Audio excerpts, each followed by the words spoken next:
Hello everyone, this is CA Shejal and I welcome you all to BCom वाला।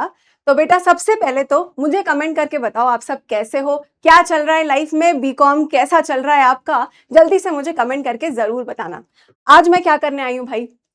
आज मैं आप सबसे बात करने आई हूँ, एकदम पर्सनल बातें करने आई हूँ। ठीक है, पर्सनल मतलब वो नहीं, आप समझो।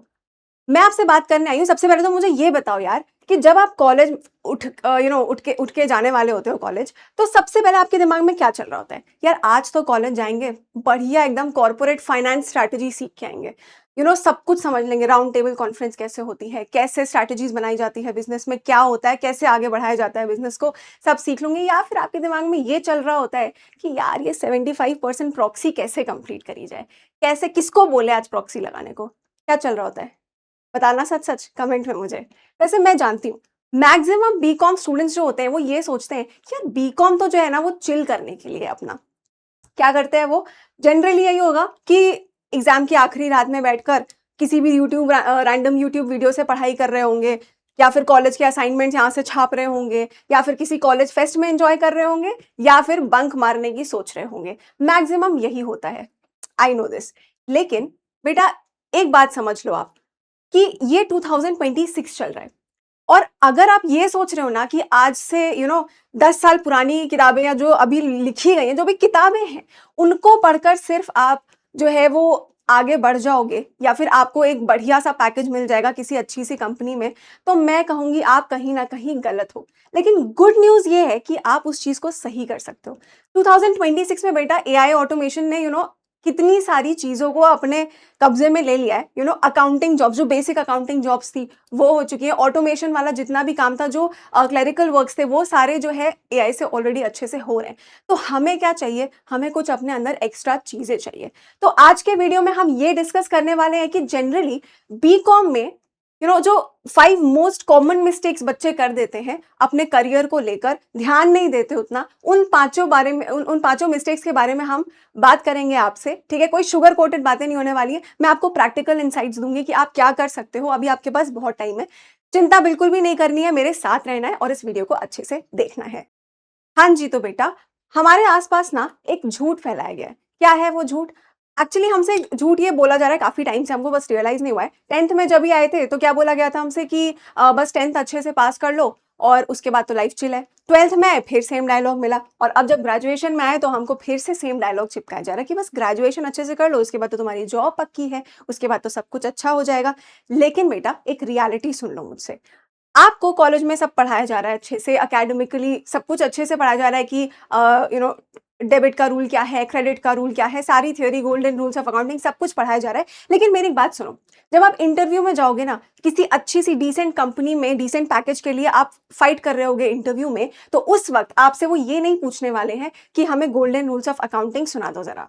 वो क्या पूछेंगे आपसे? वो आपको एक सिचुएशन पकड़ा देंगे। अगर क्लाइंट है सामने, उसने आपको ये काम बताया, आप इसको कैसे हैंडल करोगे? या वो आपको आपको बोल देंगे, आपको पूछ देंगे कि यार पावर बीआई में डैशबोर्ड कैसे बनाया जाता है, या फिर आपको जीएसटी रिटर्न फाइल करने का थोड़ा बहुत नॉलेज है क्या? ये सारी प्रैक्टिकल इनसाइट्स आपसे पूछा जाएगा। तो पढ़ाई करना तो बीकॉम में ज़रूरी है ही है, मैं कहूँगी। लेकिन जो दूसरी चीज़ ज़रूरी है वो ये है कि आपको अपना दिमाग खुला रखना है। आपके आस-पास के लोग क्या और एक्स्ट्रा स्किल्स कर रहे हैं वो भी ज़रूर देखते हुए चलना। अपने आप को हमेशा आगे रखना, ठीक है? कि मुझे एक्स्ट्रा स्किल्स, एक्स्ट्रा सर्टिफिकेशंस ये सब कुछ चाहिए। क्योंकि जो मार्केट है ना बेटा, it is flooded with graduates इस समय। एंड बट एक्चुअली कंपनीज को जरूरत किनकी है? स्किल्ड ग्रेजुएट्स की जरूरत है बेटा, सिर्फ ग्रेजुएट्स की नहीं, स्किल्ड ग्रेजुएट्स की। आपका सीवी अगर बाकी सभी की तरह लगता रहा at the end of the day, तो फिर आपके अंदर आपको क्यों लेगी कंपनी? है ना? कोई आपसे प्यार क्यों करेगा? समझ रहे हो बात? ठीक है, तो वो वाली चीज है कि आपको अपनी सीवी में वेट ऐड करना है, तो just keep your mind open, keep seeing कि क्या ट्रेंडिंग चीजें हैं, मैं क्या और स्किल्स अपने आप में लर्न कर सकता हूं। क्योंकि आजकल इजी है ये जानना, इंटरनेट की हेल्प से आपको बहुत कुछ पता चलता रहेगा कि क्या और सर्टिफिकेशंस एंड स्किल्स मैं ले सकता हूं ड्यूरिंग माय कॉलेज टाइम। ठीक है, तो अब बात करते हैं हम लोग अपनी दूसरी मोस्ट कॉमन मिस्टेक की, जो बीकॉम वाले करते हैं, फाइनल ईयर ट्रैप। क्या होता है देखो बेटा, अक्सर ऐसा होगा ना कि आप क्या सोचते होगे, first and second year of BCom तो सिर्फ और सिर्फ इंजॉय करने के लिए है। अब ये इंटर्नशिप और जॉब, ये सब थर्ड ईयर की बातें हैं, ये सब तब देखा जाएगा। सच सच बताना कमेंट में, कितने लोग ऐसा सोचते हो कि फर्स्ट और सेकंड ईयर तो खाली एंजॉयमेंट के लिए और थर्ड ईयर में देखा जाएगा जब इंटर्नशिप की बात आएगी तब। सच सच बताना। अच्छा, तब तक ये बात सुनो, अगर आप ऐसा सोचते हो ना तो बहुत ही बड़ी गलती है बेटा। ऐसा क्यों कह रहे हो मैम, बड़ी गलती क्यों है? क्योंकि बेटा अगर आप 6 सेमेस्टर तक वेट करने वाले हो ना, तो आपको at the end of your 6 semester कुछ भी आइडिया ही नहीं रहेगा, कोई आपके पास रोड मैप ही नहीं रहेगा कि अब मैं क्या करूँ? अगर आप सीधा तब जागते हो एकदम से उठ के। क्या होता है ना कि जो बड़ी-बड़ी कंपनीज़ हैं, ये जो बिग 4 फर्म्स हैं, जो कंसल्टिंग वाली फर्म्स हैं या जो फिनटेक हैं, स्टार्टअप्स वगैरह हैं, वो क्या करते हैं, उनकी जो हायरिंग साइकिल्स है ना, वो आप देखोगे करीब अप्रैल से स्टार्ट हो जाती है। तो अब क्या होगा कि अगर आप थर्ड ईयर तक का वेट करते रहोगे तो आपके दिमाग में कोई भी प्लान नहीं होगा कि मुझे आगे जाना कैसे है, कोई इंटर्नशिप्स प्लान नहीं होगी, कुछ नहीं होगा। तो आपको करना क्या है, थर्ड ईयर में या मैं कहूँगी कि आप फर्स्ट ईयर के एंड से ना ये देखना स्टार्ट कर दो थोड़ा-थोड़ा। ऐसा मैं नहीं कहूँगी कि आप अपनी पढ़ाई पूरी इग्नोर करके या अपना एन्जॉयमेंट इग्नोर करके बिल्कुल ही, लेकिन थोड़ा-सा देखना स्टार्ट करो कि कोई ऐसे लोकल ऑफिसेज़ हैं जहाँ पर मेरे मतलब की ट्रेनिंग हो रही है, या फिर कोई ऐसे प्लेटफ़ॉर्म्स हैं जहाँ पर मैं ट्रेनिंग कर सकता हूँ, कोई शॉर्ट टर्म ट्रेनिंग वगैरह ले सकता हूँ, या फिर कोई ऐसे लाइव प्रोजेक्ट्स हो रहे हैं क्या कहीं पर जहाँ पर I can apply and do a training. तो इससे क्या होगा, आपका रिज़्यूमे थोड़ा-सा हेवी होगा, आप शॉर्ट टर्म ट्रेनिंग्स करके आप रिज़्यूमे हेवी कर सकते हो एंड देन आपको ये बहुत हेल्प करेगा जब ये हायरिंग साइकिल्स शुरू होंगी, ठीक है? क्योंकि आप फर्स्ट ईयर से प्रिपेयर्ड हो रखे हो, सेकंड ईयर में आपका और थोड़ा-सा नेटवर्किंग स्ट्रांग होगा, लोगों से बातचीत करते रहोगे, थर्ड ईयर तक आपके रिज़्यूमे में कुछ चीज़ें आप ऐड ज़रूर कर लोगे जो आपको बाकी लोगों से अलग करेगी, ठीक है? तो ये बात हमको ध्यान रखनी है। आइए आ जाते हैं आप थर्ड वाली मिस्टेक पे।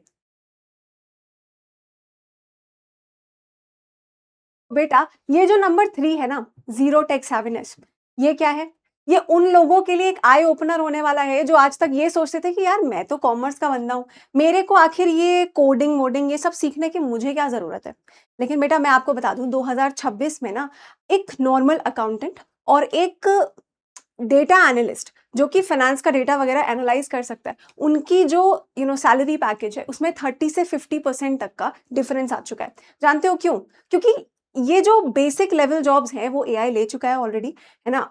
ले रहा है, धीरे-धीरे तो ले ही रहा है ना? और दूसरी बात ये है कि आजकल कंपनीज़ किसको ढूँढती है, किसकी ज़्यादा ज़रूरत है आजकल कंपनीज़ में? उन लोगों की जो डेटा मिल जाए उनको और वो उसको बढ़िया से एनालाइज़ करके कुछ रिजल्ट्स, कुछ रिपोर्ट्स बना सके, कुछ समझा सके उसमें से, ठीक है ना? कुछ आउटपुट दे सके बढ़िया-सा, उन लोग की ज़रूरत है। तो अगर आपको अभी तक ये लगता था कि यार एक्सेल में तो टेबल बनाना बस काफ़ी है, तो मेरी एक बात अच्छी तरीके से सुन लो कि एक्सेल में you need to learn advanced Excel. Advanced Excel में आपको पिवट टेबल वगैरह बनाना जिससे कि अच्छे से डेटा एनालाइज हो सकता है, या फिर वी लुकअप वगैरह लगाना, ये सब बहुत अच्छे-अच्छे फंक्शंस होते हैं। आप इसको सीखने की ज़रूर कोशिश करना, मैं कहूँगी अपने ट्रेनिंग पीरियड वगैरह में जहाँ पर भी आप इंटर्नशिप्स वगैरह करते हो, वहाँ पे सीखने की कोशिश करना, ठीक है? इसके अलावा मैंने आपके सामने पावर बीआई और टैबल्यू वगैरह का भी एग्जाम्पल दिया है, जो डेटा को इतने अच्छे से विजुअल तरीके से प्रेज़ेंट करते हैं। उन सब का नॉलेज भी अगर आपको रहेगा ना, तो आप बाकियों से बहुत-बहुत आगे रह सकते हो। इसके अलावा एसक्यूएल वगैरह बेसिक नॉलेज रखो यार, मैं ये नहीं कह रही कि बिल्कुल डीप में चले जाओ, लेकिन एसक्यूएल वगैरह की बेसिक नॉलेज भी आपको होगी ना, तो फिर वही बात है, आपको बाकियों से बहुत ज़्यादा एज मिल सकता है, ठीक है? तो इसको भी अपने सीवी में ऐड करना मत भूलना, थोड़े-थोड़े से सर्टिफिकेशन कोर्सेज़ वगैरह देखते रहना, आपको हार्डली 1 से 2 महीना लगेगा ऐसी चीज़ों को सीखने में, एटलीस्ट इनका आइडिया लेने में। कोई आपसे ये एक्सपेक्ट नहीं करेगा बीकॉम के बाद कि आपको एकदम अच्छे से तरीके से सब कुछ आता हो, लेकिन हाँ, आपको एक आइडिया हर एक चीज़ का रहना चाहिए, ठीक है? तो इसके साथ में अब हम आ जाते हैं अपनी मिस्टेक नंबर 4 पे।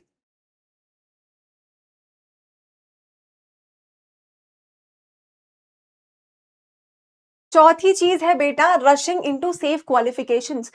क्या होगा सबसे कॉमन चीज़ आपके साथ जब आप बीकॉम में होगे तो? आपके आस-पास के दोस्त, कोई कह रहा होगा, "यार मैंने तो सीए का फॉर्म डाल दिया है।" सेट है अब तो बस।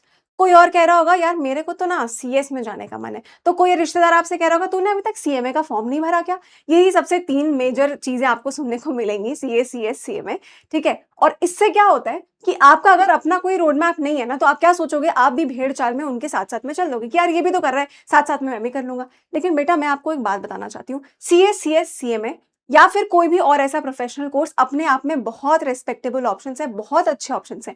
लेकिन ऑप्शंस ये तब अच्छे हैं जब आपका खुद का इंटरेस्ट हो, आपकी रिसर्च उसमें लगी हुई हो और आपको लगता है वाक़ई कि हाँ, मेरे को इंटरेस्ट है, मैं इसलिए नहीं जा रहा क्योंकि मेरे दोस्त जा रहे हैं। समझ रहे हो बात को? क्योंकि ऐसा मैंने अपनी खुद की लाइफ में देखा यार कि जब मैं सीए करने गई तो मुझे पता था कि हाँ, this is a very respectable option, मुझे इसमें जाना है, मुझे कॉमर्स में बहुत इंटरेस्ट है, मुझे इसके सब्जेक्ट्स को और डीपली स्टडी करना है और I knew this thing. But मेरे दोस्तों ने क्या किया, कई लोग आए बीच में कि ठीक है यार, ये कर रही है, हम भी करते हैं, सब साथ में रहेंगे, सब साथ में पढ़ाई करेंगे, सब कुछ सही रहेगा, बढ़िया, ट्राई करते हैं हम भी। लेकिन बेटा, क्या होता है ना, अगर आपका खुद का डेडिकेशन नहीं है इसमें या खुद का इंटरेस्ट नहीं है, सच कह रही हूँ, बीच में आप टूट जाओगे इन कोर्सेज़ में, है ना? तो वो चीज़ सही नहीं होगी आपके लिए, है ना? मैं ब उसमें चली गई थोड़ा-सा, बट फ्लैशबैक में चली गई। बट कोई बात नहीं, आप ये समझो कि ये कोर्सेज़ तभी अच्छे हैं जब आपका खुद का इसमें रिसर्च लगी हुई है, खुद आप डेडिकेटेड हो इन कोर्सेज़ को करने में, किसी भी दोस्त के पीछे बिल्कुल भी मत जाना। मैंने देखा है उन दोस्तों को बीच में इसको छोड़ते हुए एंड उनका उतना टाइम वेस्ट गया। समझ रहे हो? जो वो किसी ऐसी चीज़ में लगा सकते थे जो जिसमें उनको इंटरेस्ट था। तो ये सेफेस्ट ऑप्शन आपको लग सकते हैं, लेकिन मैं कहूँगी प्लीज़ अपनी रिसर्च करो, अपने आप से देखो कि और क्या-क्या ऑप्शंस हैं। अगर आपको वाक़ई लॉ में इंटरेस्ट है थोड़ा-सा ज़्यादा, तो आप सीएस वगैरह की तरफ जा सकते हो। अगर आपको किसी कंपनी का कॉस्ट मैनेज करना, कॉस्ट रिड्यूस करना, कंट्रोल करना, ये इसमें कुछ-कुछ इंटरेस्ट आ रहा है, तो आप सीएमए में जा सकते हो। ऑडिट टैक्स वगैरह में इंटरेस्ट है, तो सीए में आ सकते हो। ग्लोबल ऑप्शंस एक्सप्लोर करना चाहते हो, तो एसीसीए, सीपीए आपके लिए और भी बहुत सारे ऑप्शंस हैं। तो सबको एक्सप्लोर करते रहो, खुद से एक्सप्लोर करते रहो, ठीक है? लेकिन मैम हमको कैसे पता चलेगा कि हमें किस चीज़ में इंटरेस्ट आ रहा है? तो बेटा, एकेडमिक पढ़ाई किस लिए है? बीकॉम में ये सारे सब्जेक्ट्स आएँगे। इन सबको आप अच्छे तरीके से पढ़ो, तब आपको पता चलेगा कि अच्छा, मेरा इंटरेस्ट इस चीज़ में आ रहा है। जब ऐसा हो, तब आप उस हिसाब से अपना आगे का रोड मैप डिज़ाइन कर सकते हो, ठीक है? तो अब हम लोग आ जाते हैं अपनी 5वीं और फाइनल मिस्टेक पर और इसके बाद मैं आपको छोड़ दूँगी। ओके, सो अब हम आ चुके हैं अपनी 5वीं मिस्टेक पे। भई ये क्या है? ये उन लोगों के लिए है जो थोड़े से रिज़र्व नेचर के हैं, थोड़ा-सा अलग-अलग रहते हैं लोगों से। देखो भाई, नेटवर्किंग और सॉफ्ट स्किल्स को इग्नोर करना, ये आपकी सबसे बड़ी मिस्टेक हो सकती है। देखो, अगर आप उन बच्चों में से हो ना जिनको मतलब सारी की सारी बुक की डेफिनिशंस रटी हुई हैं, बहुत अच्छे मार्क्स आ रहे हैं आपके, बहुत अच्छा स्कोर कर रहे हो आप कॉलेज में, सब कुछ बहुत बढ़िया है। लेकिन कुछ उन्हीं कुछ बच्चों के साथ ऐसा भी हो जाता है कि जब वो इंटरव्यू में जाते हैं और उनसे एक सवाल पूछा जाता है ना, तो वो थर-थर काँपने लगते हैं और कुछ भी सवाल का जवाब ढंग से नहीं दे पाते। वो अपना अपने बारे में अपना इंट्रोडक्शन तक ढंग से नहीं दे पाते। क्यों नहीं दे पाते? क्योंकि उनको प्रैक्टिस नहीं होती। उनको हमेशा ये लगता है कि यार पढ़कर सब कुछ हो जाएगा, लेकिन बेटा, अगर आप सिर्फ़ बुक्स के पीछे छुपे रहोगे ना, तो मैं सच कह रही हूँ कि आप हमेशा उसी तरीके से रह जाओगे, बिल्कुल दबे-दबे, छुपे-छुपे। बट ऐसे आपको कोई जॉब नहीं मिल सकती। आपकी जो टेक्निकल स्किल्स है ना, वो आपको इंटरव्यू टेबल तक पहुँचा सकती है। और इंटरव्यू टेबल को मेरा उस इंटरव्यू को जॉब में कन्वर्ट करना, वो कौन कर सकता है? आपकी कम्युनिकेशन स्किल्स। और ये जो कम्युनिकेशन स्किल्स है, प्रेजेंटेशन स्किल्स, कॉन्फिडेंस, ये सब कुछ एक रात में नहीं आता बेटा। आपको बहुत प्रैक्टिस करनी पड़ेगी, अपने कंफर्ट ज़ोन से बहुत बाहर जाना पड़ेगा, तभी आप इन चीज़ों को अचीव कर सकते हो। मैं आपको बता रही हूँ, मैं उन रिज़र्व्ड बच्चों में से थी जिनको लगता था यार कि बस पढ़ाई करना इज़ इनफ। लेकिन ऐसा नहीं है। आज मैं यहाँ पे खड़ी हूँ, इतने सारे बच्चों से मिलती हूँ, बातें करती हूँ। वो सब तब हुआ जब मैंने अपना कंफर्ट ज़ोन से मैं बाहर आई, लोगों से बातचीत करना शुरू करा, अपनी नेटवर्किंग करी। ये सब चीज़ें करने से ही आप आगे बढ़ सकते हो, है ना? तो सिर्फ़ पढ़ाई में नहीं रहना है, हमको क्या करना है फिर इसके अलावा? जो भी आपके कॉलेज में कॉम्पिटिशन्स वगैरह हो रहे होंगे, कुछ आपको प्रेज़ेंटेशन स्किल्स अपना इम्प्रूव करना है कहीं जाके, या फिर आपको ड्रामा वगैरह होगा, डिबेट होगा, ये सारी चीज़ें जिसमें आपको लोगों के सामने बोलने का मौका मिले। पब्लिक स्पीकिंग स्किल्स अपनी अच्छी बनानी होगी। लिंक्डइन प्रोफ़ाइल ज़रूर बना लेना अभी से, ये मत सोचना कि अभी मेरे पास क्या है शो करने को लिंक्डइन पे। नहीं होगा, पर आपके पास सीखने को तो बहुत कुछ है ना। कई सारे लोग हैं लिंक्डइन पे, उनको रिक्वेस्ट भेजो, जो भी रेलेवेंट लोग हैं आपके लिए रिक्वेस्ट भेजो, उनके पोस्ट आपके पास आएँगे, आप सीख सकते हो उनसे बहुत सारी चीज़ें। कई बार ना बेटा, नेटवर्किंग आपको वो चीज़ें सिखा देगी जो कहीं पे आपको naukri.com या ऐसा-ऐसा जगह पर कहीं पर भी आप अप्लाई करने जाओगे, तो भी आपको दिक्कतें आएँगी। लेकिन नेटवर्किंग लिंक्डइन पे आपको जॉब अपॉर्च्युनिटीज़, इंटर्नशिप वगैरह के बारे में बहुत अच्छे से पता चलेगा। लोगों के बारे में पता चलेगा कि किस तरीके से काम होता है। कई बार बहुत अच्छी-अच्छी चीज़ें आपको लिंक्डइन पे देखने को मिलेंगी, तो ज़रूर एक अच्छी-सी प्रोफ़ाइल, क्लीन प्रोफ़ाइल बनाना, लोगों से प्रोफ़ेशनली बात करने की कोशिश करना एंड मुझे लगता है कि आई थिंक हमने सारी चीज़ें कवर कर ली हैं, अपनी प्रेजेंटेशन स्किल्स वगैरह को अच्छे से प्रैक्टिस करना एंड कॉम्पिटिशन्स में पार्ट लेते रहना सिर्फ पढ़ाई से नहीं होने वाला। तो अपना फर्स्ट पहला कदम आप अभी से रख लो। जिस भी सेमेस्टर में आप हो, जभी भी आप ये वीडियो देख रहे हो, ध्यान रखो, आज से स्टार्ट करो, पेन पेपर लो, देखो मेरे अंदर क्या-क्या कमियाँ हैं, मैंने क्या-क्या गलतियाँ अब तक कर ली हैं जो मुझे आगे सुधारनी है, वो सारी चीज़ें देखो, अपने स्किल्स को ऐड ऑन करो, सर्टिफिकेशन कोर्सेज़ करो और पब्लिक स्पीकिंग में अपने अच्छे बनो। ये 3 साल किस लिए हैं यार? इसीलिए तो हैं, सिर्फ पढ़ाई करने के लिए नहीं, अपने आप को और आगे बढ़ाने के लिए हर एक अरीना में, हर एक एरिया में। समझ रहे हो? ठीक है? तो अपना प्रोफेशनल नेटवर्क वगैरह सब कुछ अच्छे से बनाओ। ये सारा काम आपको करना है और मैं अब मिलूँगी आपसे अगले वीडियो में किसी और नई सीख के साथ, ठीक है? तो तब तक के लिए keep learning, keep growing. See you in the next video.